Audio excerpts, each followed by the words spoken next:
একদিন থেকে ইচ্ছা ছিল যে ফুচকা খাবো, কবে দেশের ফুচকা খাবো। প্রায় 1 বছর হয়ে গেল কলকাতার ফুচকা মানে খাইনি। তো মুম্বাইয়ে এখানকার পানিপুরির টেস্ট সম্পূর্ণ আলাদা, আর দেশের ফুচকা সম্পূর্ণ আলাদা। দেশের ফুচকা যে টক জল ঝাল ঝাল আলু ভাতে, সেই টেস্ট মানে অতুলনীয়। তো যাই হোক, ঘরেই ফাইনালি বানিয়ে ফেললাম। প্রথমে দেখতেই পেলে যে ঘরে আমি গরম মশলা সব কিছু সব রকমের ফ্রাই করলাম। গোটা ধনে, গোটা জিরে, শুকনো লঙ্কা, গোটা গরম মশলা যা যা হয় সব রকমের ভেজে গুঁড়িয়ে ভালো করে আলু ভাতের সঙ্গে ছোলা দিয়ে মাখলাম।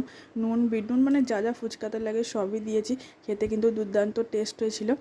আর এটা হচ্ছে পরের দিন সকালে, মানে কিছু ফুচকা বেঁচে গিয়েছিল, ভাবলাম যে আলু ভাতে মানে আলু সিদ্ধ মাখা আর ওই জলটা রেখে দিই, পরের দিন খাবো। কিন্তু কি বলবো, ফ্রিজ নেই বলে আজকে দেখতেই পাচ্ছ মানে আটা মাখা ফেলে দিতে হয়েছে, মানে টক জল আলু ভাতেটাও ফেলে দিলাম। আর এত রকমের সবজি আমাদের ঘরে নষ্ট হয়। 2023 সালে আজকে আমাদের ঘরে ফ্রিজ নেই, বুঝতে পারছি কীরকমভাবে থাকি। মানে কালকে গরম করে দুধ রেখে দিয়েছিলাম, সেটাও নষ্ট হয়ে গেল। ভিডিওটা ভালো লাগলে কিন্তু